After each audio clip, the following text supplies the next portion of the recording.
आइए आज हम लोग क्वेश्चन नंबर 61 स्टडी करेंगे। कह रहा है capacitation refers to changes in the.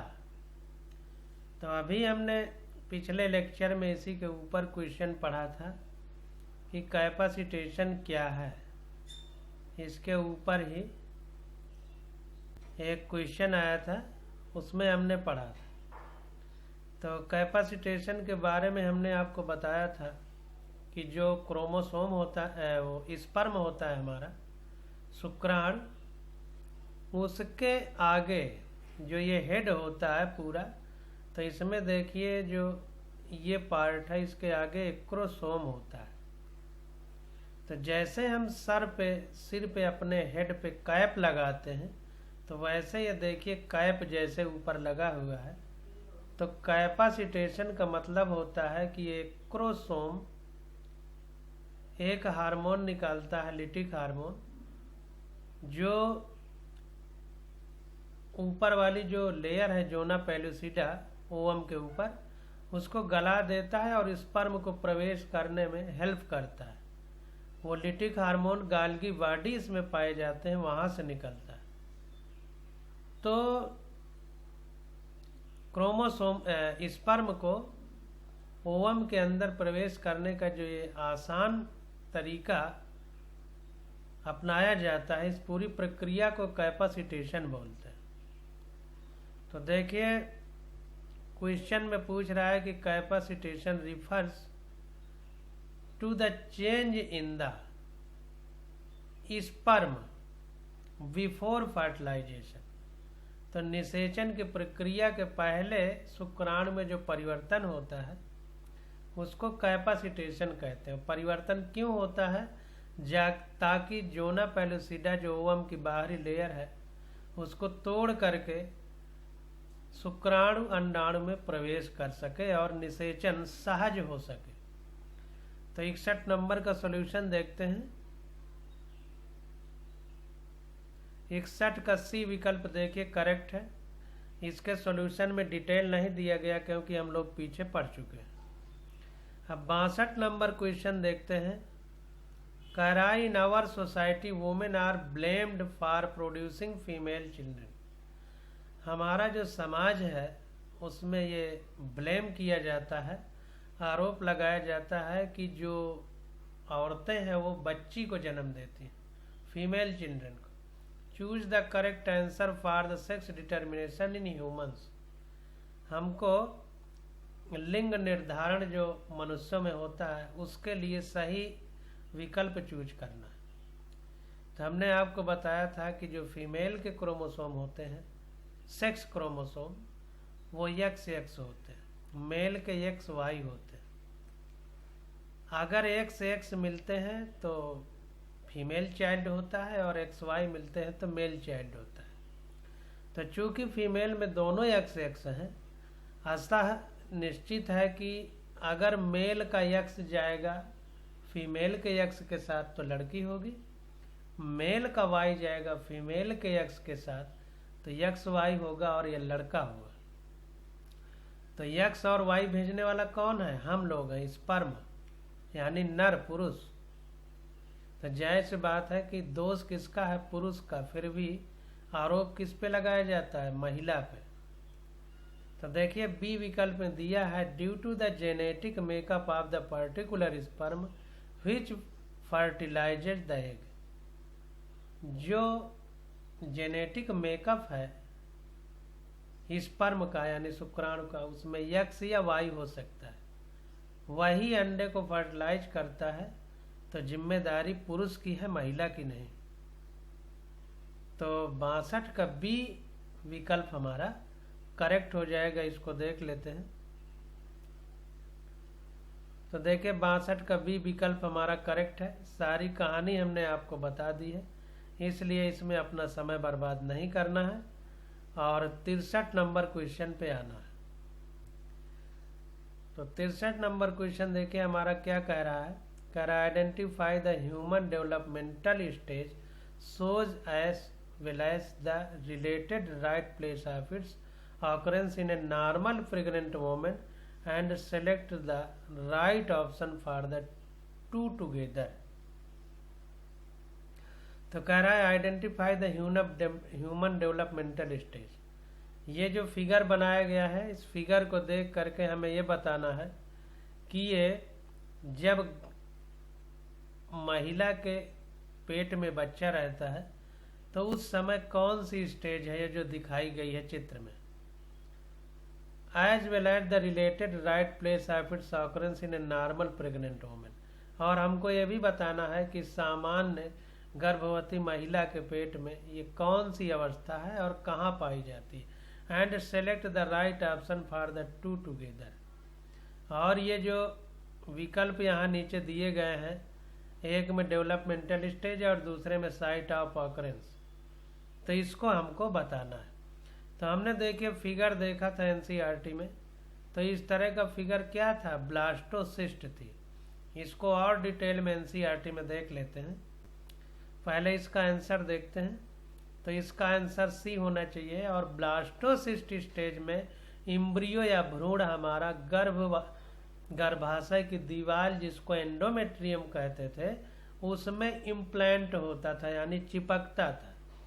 तो इसको थोड़ा देख लेते हैं, फिर एनसीईआरटी में भी हम लोग देखेंगे। तो देखिए 63 का सी विकल्प हमारा करेक्ट है। 63 का सी विकल्प ब्लास्टोसिस्ट स्टेज है, यूटेराइन वॉल में ये रहती है। अब एनसीईआरटी में इसको देख लेते हैं। ये देखिए फिगर बनाया गया है और फिगर में ब्लास्टोसिस इम्प्लांटेशन दिखाया गया है गर्भाशय यानी यूटेराइन वॉल पे, इंडोमेट्रियम की वॉल पे। और ये देखिए ब्लास्टोसिस्ट पूरा सेम फिगर जो एनसीईआरटी में वही नीट में आपके पूछा गया है। अब अगला क्वेश्चन हम लोग देखते हैं, क्वेश्चन नंबर 64। 63 का डिटेल एक्सप्लेनेशन नहीं पढ़ना है क्योंकि हमने आपको पूरा बता दिया। अब उसमें टाइम अपना बर्बाद नहीं करना। 64 नंबर क्वेश्चन देखिए कह रहा है what happens during fertilisation in human after many sperm reaches close to the ovum. कह रहा है अगर बहुत सारे शुक्राणु अंडाणु के पास पहुंच जाए तो क्या होगा, कौन सी घटना होगी। तो इसको देखते हैं। तो देखिए हमने इसके पीछे पढ़ा था कि बहुत सारे जब स्पर्म ओवम के पास में पहुंच जाते हैं तो क्या होता है, एक क्रोमोसोम से एक हार्मोन निकलता था, लाइसिन हार्मोन, जो क्या करता था, जोना पेलुसिडा जो लेयर होती है ओवम की, इसको गला देता है और एक स्पर्म इसके अंदर प्रवेश कर जाता है। फिर ये लेयर बहुत कड़ी हो जाती है, फिर दूसरा स्पर्म उसमें प्रवेश नहीं कर सकता। इस प्रक्रिया को क्या बोलते थे, कैपेसिटेशन। कैपेसिटेशन कहते थे हम लोग। तो पहला ऑप्शन देखिए लिखा है secretion of acrosome help one sperm enter cytoplasm of ovum through zona pellucida. तो जोना पेलुसिडा हमारे अंडाणु के ऊपर की परत है, उसको तोड़ करके स्पर्म उसमें प्रवेश कर जाता है। और वो तोड़ने की प्रक्रिया किसके द्वारा होती है, एक्रोसोम के सिक्रेशन द्वारा। जो एक्रोसोम हमने पढ़ा था स्पर्म के हेड पर, तो वहां से लिसिन हार्मोन निकलता है, लिटिक हार्मोन, एंजाइम, हार्मोन नहीं एंजाइम, जो तोड़ देता है। और तोड़ने के बाद जोना पेलुसिडा की लेयर तोड़ करके स्पर्म जो है उसके अंदर प्रवेश करता है। तो प्रक्रिया कैपेसिटेशन कहलाती थी। तो 64 का ये विकल्प हमारा करेक्ट हो जाएगा। इसको देख लेते हैं। तो देखिए बहुत सारा ये बड़ा लिखा हुआ है, इसको पढ़ने की कोई ज़रूरत नहीं है, टाइम बर्बाद करना। सारी चीज़ें हमने आपको बता दी। 65 नंबर क्वेश्चन देखते हैं। तो 65 नंबर क्वेश्चन में देखिए क्या पूछ रहा है, कह रहा है the second maturation division of the mammalian ovum occurs. तो हमने आपको बताया था, पीछे क्वेश्चन आ भी चुका है, तो उसमें हमने पढ़ा था कि जो ग्राफियन फॉलिकल है जब वो फट जाती है, फट करके उससे सेकेंडरी oocyte स्टेज में ओवम हमारा बाहर आता है। और जब बाहर आता है तो फर्टिलाइजेशन के ठीक पहले सेकेंड मियोटिक डिवीजन होता है, दूसरा अर्धसूत्री विभाजन। फर्टिलाइजेशन के ठीक पहले और सेकेंडरी oocyte के ग्राफियन फॉलिकल से निकल आने के बाद। तो सेकेंडरी oocyte बनने के बाद और फर्टिलाइजेशन के ठीक पहले द्वितीयक अर्धसूत्री विभाजन होता है। पीछे भी ये क्वेश्चन आ चुका है। तो 65 का देखते हैं विकल्प। तो देखिए 65 का बी विकल्प हमारा करेक्ट है। इसको देख लेते हैं। Until after the ovum has been penetrated by a sperm। तो कह रहा है कि तब होता है second maturation division until after the ovum has been penetrated by a sperm। जब तक ओवम के अंदर स्पर्म घुस नहीं जाता, पेनिट्रेट नहीं कर जाता, तब तक नहीं होता सेकेंड मियोटिक डिवीजन। तो जाहिर सी बात है कि पेनिट्रेट करने के बाद मेल स्पर्म के क्रोमोसोम और फीमेल एग के क्रोमोसोम मिलने के पहले यानी निषेचन के पहले ये सेकेंड मियोटिक डिवीजन होता है। तो 65 का बी विकल्प हमारा करेक्ट हो जाएगा। अब वो डिटेल पढ़ने की जरूरत इसलिए नहीं क्योंकि यही क्वेश्चन पीछे आ चुका है और हमने आपको डिटेल में पूरा अच्छे से बता दिया है।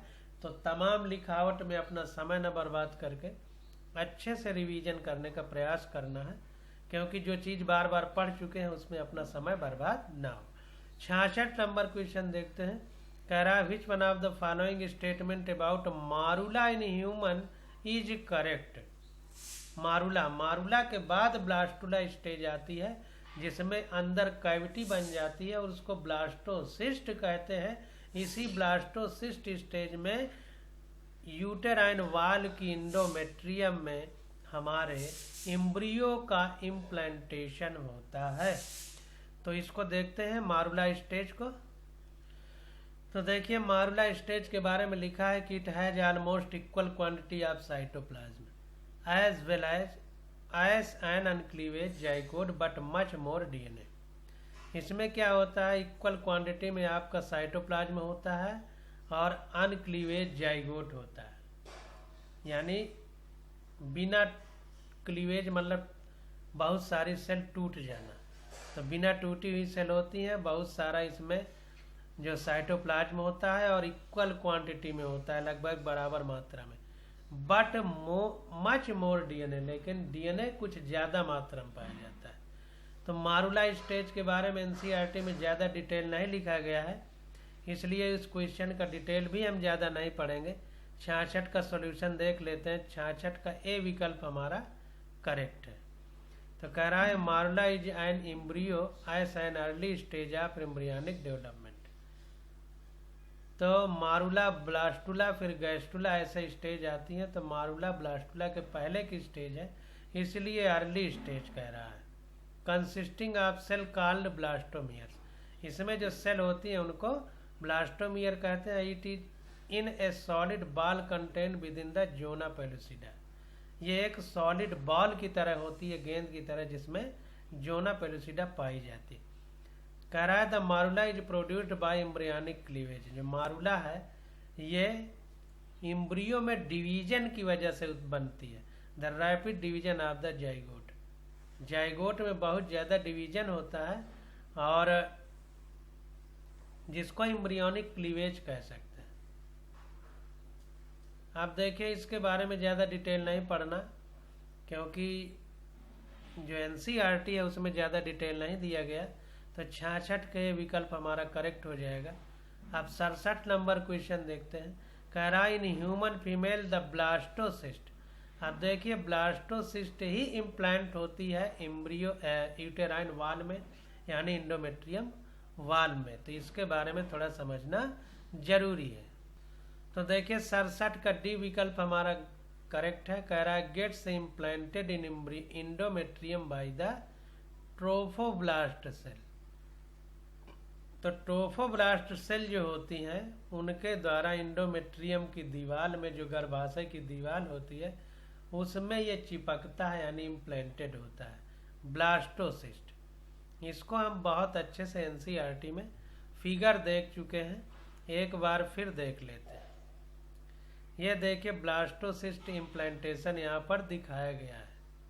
ये देखिए ब्लास्टोसिस्ट यानी ब्लास्टुला स्टेज के पहले मारुला स्टेज है, जो पहले क्वेश्चन आया। देखिए क्लीवेज जाइगोट बना, जाइगोट में क्लीवेज हुआ यानी विदलन हिंदी में बोलते हैं, यानी ये बहुत सारी सेल बनी, उसी को मारुला बोलते हैं। फिर इसके अंदर एक कैविटी बन गई जिसको ब्लास्टोसिस्ट कैविटी कहते हैं, और ये जो स्टेज होती है इसको ब्लास्टुला कहते हैं। तो ब्लास्टुला स्टेज में ये ब्लास्टोसिस्ट कह रहा है क्योंकि इसमें सिस्ट है, इसका इम्प्लांटेशन होता है। तो हमारा जो 67 नंबर क्वेश्चन है इसका डी सही है।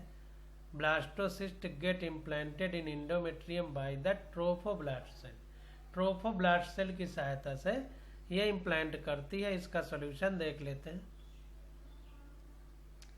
देखिए implantation in endometrium uterine wall takes place at blastocyst stage of embryonic development. तो ब्लास्टोसिस्ट स्टेज में इम्प्लांटेशन होता है एम्ब्रियो का। बिफोर इम्प्लांटेशन यानी उसमें दीवार में चिपकने से पहले the blastomere of early blastocyst get arranged into the outer layer called trophoblast. कह रहा है जब ये इम्प्लांट होता है ब्लास्टोसिस्ट स्टेज में, उसके पहले क्या होता है कि ब्लास्टोसिस्ट एक अरेंजमेंट बनाती है आउटर लेयर का, बाहरी दीवार का, जिसको क्या बोलते हैं trophoblast, and an inner group of cell attach to trophoblast called inner cell mass. जो अंदर वाली सेल होती हैं ट्रोफोब्लास्ट ये ब्लास्टोसिस्ट की, उनको इनर सेल मास बोलते हैं। बाहर वाली को ट्रोफोब्लास्ट, अंदर वाली को इनर सेल मास। तो जाहिर सी बात है कि कोई दीवार से चीज चिपकेगी तो पहले बाहरी दीवार ही उसके टच में आएगी, तो इसलिए ट्रोफोब्लास्ट इम्प्लांटेशन में हेल्प करती है। It is the trophoblast layer through which blastocyst get attach to the endometrium and the inner cell mass get differentiated at the embryo. तो कह रहा है कि जो ट्रोफोब्लास्ट बाहरी लेयर है ब्लास्टोसिस्ट की, वही अटैच होती है यूटेराइन वाल से या एंडोमेट्रियम वाल से, और जो अंदर वाली इनर सेल मास है वो डिवाइड होकर के एम्ब्रियो बनाती है। तो 67 का डी विकल्प हमारा करेक्ट हो जाएगा। अब 68 नंबर क्वेश्चन देखते हैं। 68 नंबर क्वेश्चन कह रहा है change in the amount of yolk and its distribution in the egg will affect. Change in the amount of yolk, yolk के अमाउंट में अंदर जो पीला पदार्थ भरा रहता है, उसके, आपने अंडा देखा होगा मुर्गी का, उसके भीतर पीला भाग निकलता है, वही यॉक है। तो कह रहा है change in the amount of yolk and its distribution in the egg will affect. तो कह रहा है कि जो यॉक भरा रहता है एग के अंदर, उसके डिस्ट्रीब्यूशन और उसके चेंज से एग पर क्या प्रभाव पड़ता है, ये हमसे पूछ रहा है। तो इसका इफेक्ट होता है पैटर्न ऑफ क्लीवेज पर। नई एनसीईआरटी में इतना डिटेल नहीं दिया गया है, तो आप इन क्वेश्चनों को क्रॉस भी लगा सकते हैं। नई एनसीईआरटी में नहीं है, लेकिन फिर भी जो लोग दिमाग में घुसा रहता है एनसीईआरटी के बाहर आता है, तो यही क्वेश्चन आ सकते हैं। हो सकता है वो नीट का पेपर ही उठा के सीधा एग्जामिनर पेपर बना दे, तो ये क्वेश्चन फिर आपको मिल जाएंगे। तो छोड़ना उतना उचित नहीं है। आप भले ना इनका डिटेल पढ़िए, लेकिन ये क्वेश्चन तो कम से कम लगा ही लीजिए। तो पैटर्न ऑफ क्लीवेज पर फर्क पड़ेगा अमाउंट ऑफ यॉक और उसके डिस्ट्रीब्यूशन का। तो 68 का ये विकल्प हमारा करेक्ट हो जाएगा। 68 का ये विकल्प। अब इसका डिटेल हमको नहीं पढ़ना है क्योंकि नई एनसीईआरटी में डिटेल नहीं है। अगला क्वेश्चन पूछ रहा है grey crescent is the area. ये भी आपकी नई एनसीईआरटी में नहीं है क्योंकि अंडे के डिटेल के बारे में नहीं बताया गया है। तो 69 का बी विकल्प हमारा करेक्ट है। इसको देख लेते हैं। Just opposite to the site of entry of sperm into ovum. तो स्पर्म यानी शुक्राणु जब अंडाणु में प्रवेश करता है, तो जिधर से प्रवेश करता है उसके अपोजिट एरिया ग्रे क्रिसेंट होता है। नई एनसीईआरटी में नहीं है, आप छोड़ सकते हैं। अब अगला क्वेश्चन कह रहा है what is true for cleavage. Cleavage के बारे में क्या सही है। तो देखिए क्लीवेज में क्या होता है कि टूट टूट करके नई सेल, एक ही सेल से नई सेल बनती है। तो आप इसको इस तरह समझिए जैसे आटा गूंथा जाता है और आटे को गूंथ करके उसको बढ़िया लंबा लंबा करके एक एक लोई बाहर निकालते जाते हैं ताकि उससे रोटी बनाई जा सके। तो ये बताइए जो लंबा हमने आटा बनाया वो कम होगा कि नहीं? कम होता जाएगा धीरे धीरे। तो इसी प्रकार जब क्लीवेज होगा, विदलन यानी सेल, एक सेल से कई सेल बनेंगी, तो जाहिर सी बात है कि जो पुरानी सेल है उसका साइज क्या होगा? घट जाएगा। तो size of the cell decreases. तो 70 का बी विकल्प हमारा करेक्ट हो जाएगा। तो ये 70 नंबर क्वेश्चन देख लेते हैं।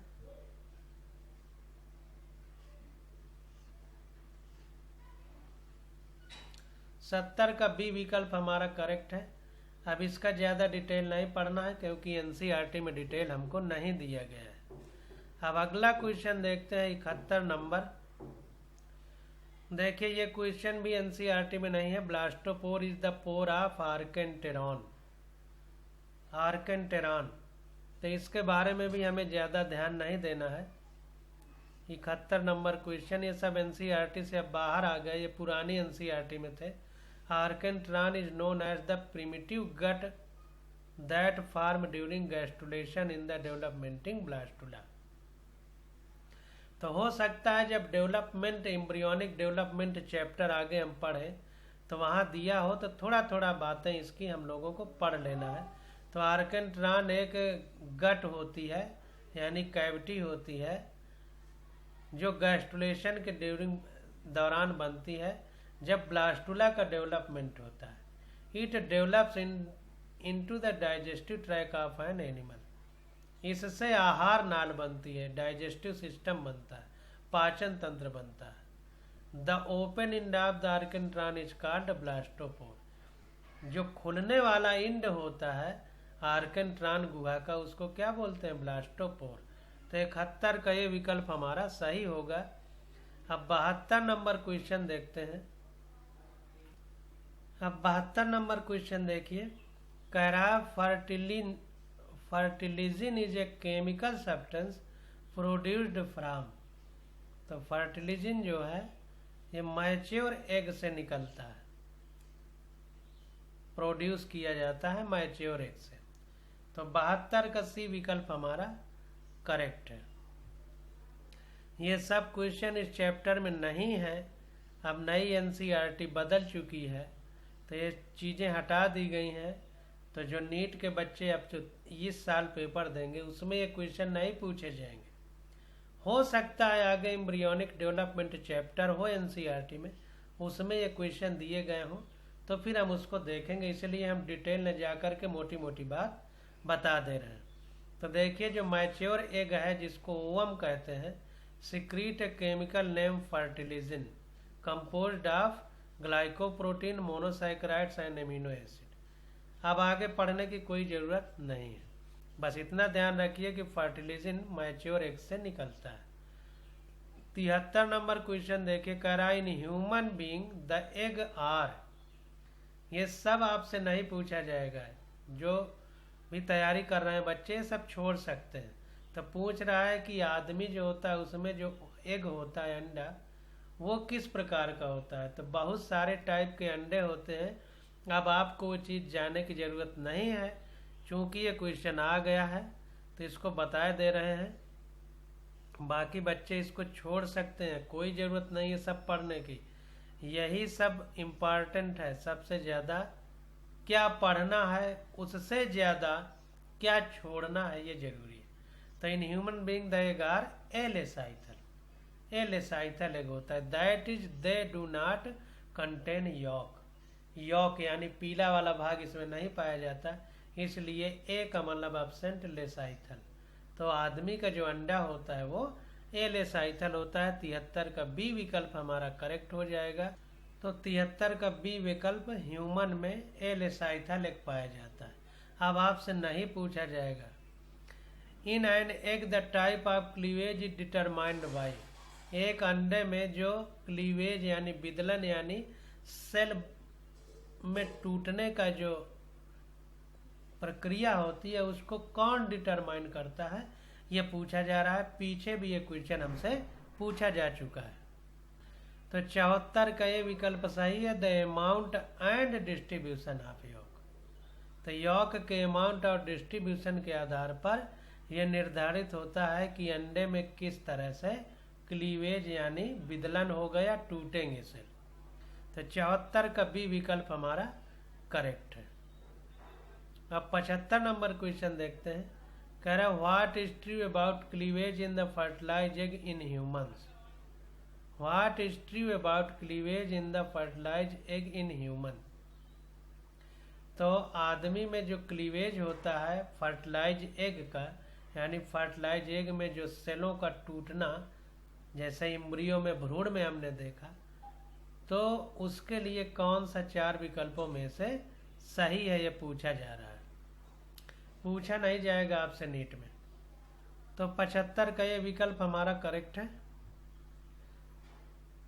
It start while the egg is in fallopian tube. जब फाइलोपियन ट्यूब में एग होता है, क्योंकि फाइलोपियन ट्यूब में फर्टिलाइजेशन होता है, इससे जाइगोट बनता है, जाइगोट में फिर क्लीवेज शुरू होता है, कई सेल बनना, जिसको हम भ्रूण बोलते हैं। तो ये कहाँ पे फाइलोपियन ट्यूब से स्टार्ट होता है, ये पूछा जा सकता है। 75 का ये आएगा आपके पेपर में। अगला क्वेश्चन 76 नंबर देखते हैं। कह रहा है termination of gastrulation is indicated by. तो गैस्ट्रुलेशन का खत्म होना किस बात से मतलब पता चलता है, इंडिकेट कौन करता है कि गैस्ट्रुला स्टेज खत्म होके अब ब्लास्टुला शुरू हुई। मारुला, ब्लास्टुला, गैस्ट्रुला, ये स्टेज एम्ब्रियो की चलती हैं भ्रूण की। तो हमसे पूछ रहा है termination of gastrulation is indicated by. तो गैस्ट्रुलेशन का खात्मा को कौन निर्धारित करता है या कौन इंडिकेट करता है, कौन बताता है, या हमको कैसे पता चलता है कि अब गैस्ट्रुलेशन खत्म होने वाला है। तो देखिए 76 का ये विकल्प हमारा करेक्ट है। Obliteration of blastocoel. तो ब्लास्टोसील जो ब्लास्टोसिस्ट स्टेज में इम्प्लांटेशन होता है एम्ब्रियो का, तो ब्लास्टोसिस्ट का बनना ये बताने लगता है कि गैस्ट्रुला स्टेज अब खत्म होकर ब्लास्टुला शुरू हुई है, शुरू होने जा रही है। तो 76 का ये विकल्प सही होगा। डिटेल नहीं पढ़ना है क्योंकि अब इतना डिटेल आपसे नहीं पूछा जाएगा। तो जितना ज़रूरत है बस उतना ही, बाकी छोड़ देना। कराई in telolecithal egg of the yolk is found. तो हमने बताया था कि ये बहुत टाइप के होते हैं। ये क्वेश्चन आपसे नहीं नीट में पूछा जाएगा। अगर आगे चैप्टर है तो उसको फिर देखेंगे, नहीं तो आप इनको छोड़ते चलिए। जो जो क्वेश्चन छोड़ना है हम बता दे रहे हैं। तो कराई in telolecithal egg the yolk is found. Telo का मतलब टेल, टेल मतलब पूंछ, मतलब एक किनारे पर पाया जाएगा। तो 77 नंबर क्वेश्चन देखते हैं। तो देखिए 77 का बी ऑप्शन करेक्ट है हमारा। डिटेल नहीं पढ़ना है, बस केवल समझ लेना है। तो 77 का be on one side. Tillo का मतलब टेल, टेल का मतलब पूंछ, पूंछ एक किनारे पर होती है। तो एक साइड में जब यॉक पाया जाएगा, पीला वाला भाग, तो बोलेंगे टीलोलेसाइथल टाइप का एग है। पूछा नहीं जाएगा, निश्चिंत रहिए, छोड़ दीजिए। 78 नंबर क्वेश्चन कह रहा है acrosome reaction in sperm is tracked by. Acrosome reaction जो स्पर्म में होती है, ये किस चीज को ट्रिगर्ड करती है, यानी मतलब बढ़ावा देती है। जैसे गोली में जो घोड़ा होता है बंदूक में, उसको ट्रिगर कहते हैं। उसको दबा दे तो गोली आगे को भाग जाती है। तो इसी प्रकार पूछ रहा है। तो इसको हम लोग पढ़ चुके हैं 78 नंबर को, पीछे भी पढ़ चुके हैं और फिर देख लेते हैं। तो 78 नंबर क्वेश्चन में सी विकल्प हमारा करेक्ट है। तो 78 का सी बोथ द साइडेड। 78 का सी इनफ्लक्स ऑफ एनेफ्लक्स। Acrosome reaction in sperm is triggered by influx of एनेफ्लक्स, यानी एनेफ्लक्स अंदर आएगा। ई फ्लक्स का मतलब बाहर, इनफ्लक्स का मतलब अंदर। पूछा नहीं जाएगा, निश्चिंत रहिए, छोड़ दीजिए। अगला क्वेश्चन पूछा जा रहा है meroblastic cleavage is A division which is. एक मीरोब्लास्टिक टाइप का क्लीवेज होता है, तो इस डिवीजन में, इसमें जो डिवीजन होता है, टूटना होता है, वो किस प्रकार होता है? ऊपर से नीचे की ओर, दाएं से बाएं तरफ, यानी हॉरिजॉन्टल की वर्टिकल की पैराइटल की टोटल की स्पाइरल, किस प्रकार का होता है, ये पूछा जा रहा है। ध्यान दीजिए, क्वेश्चन ये आपसे पूछा नहीं जाएगा, इसको आप छोड़ सकते हैं, इसीलिए हम डिटेल नहीं बता रहे। तो 79 का बी करेक्ट है। पैराइटल या पैराइटल, देखिए दो प्रकार की स्पेलिंग दिया, पार्शियल या पैराइटल, पूछा नहीं जाएगा, छोड़ दीजिए। अगला क्वेश्चन पूछ रहा है ब्लास्टोपोर इज, अभी इसके पीछे ही पढ़े थे आर्केंट्रॉन गट या आर्केंट्रॉन कैविटी या आर्केंट्रॉन गुहा, तो जो ओपनिंग होती थी उसको ब्लास्टोपोर कहते थे। वही क्वेश्चन फिर पूछ रहा है। तो 80 नंबर क्वेश्चन देखते हैं। तो 80 का बी विकल्प हमारा करेक्ट है। 80 का बी, ओपनिंग ऑफ गैस्ट्रोसील, पाचन तंत्र की जो गुहा खुलती है उसी ओपनिंग को ब्लास्टोपोर कहते हैं, जैसे मुंह और एनस, ये दो। तो opening of gastrocoel is called blastopore. NCERT में नहीं है, पूछा नहीं जाएगा, परेशान मत होइए। अब 81 नंबर क्वेश्चन आ जाता है, तो इसकी स्टडी हम लोग अगले लेक्चर में करेंगे। आज बस यही था।